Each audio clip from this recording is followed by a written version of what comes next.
Greetings, growers and gardeners. I just am here to answer a quick question that I've been getting from a lot of growers, and in reference to a problem that I see at a lot of grow operations, both greenhouse for food and flower production and medicinal production.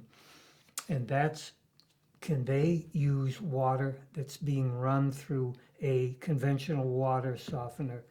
And we're talking primarily about the water softeners where you add salt to the container and you have the clay pellets. This is known as an ion exchange unit. And the way that those work is in the clay pebbles and the mixture with the salt, when your water runs through that, it's what we call an ion exchange unit. The clay pebbles on the surface will pull out minerals from your water that cause the water to be hard, things like calcium, phosphorus, potassium.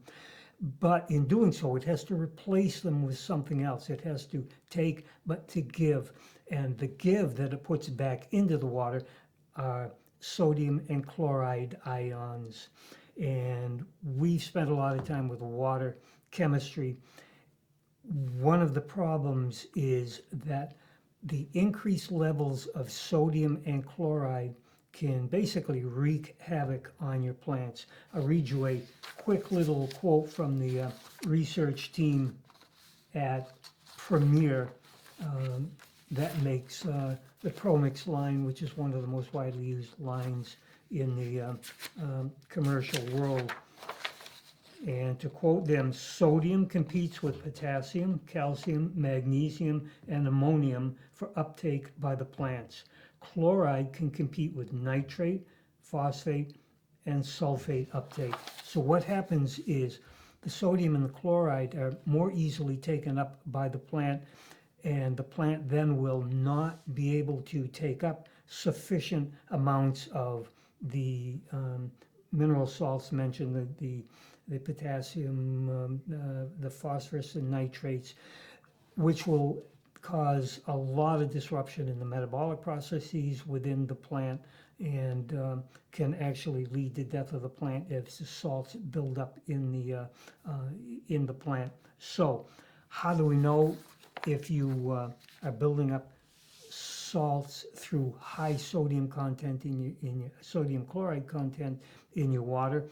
First, you can have a water test done, because some well water will run high in sodium and chloride items from natural sources. The bottom line is, if you have a water softening unit at home or in your operation, do not use water that has gone through the water softener unit. Use the takeoff for water before it enters the softening unit. What are the limits?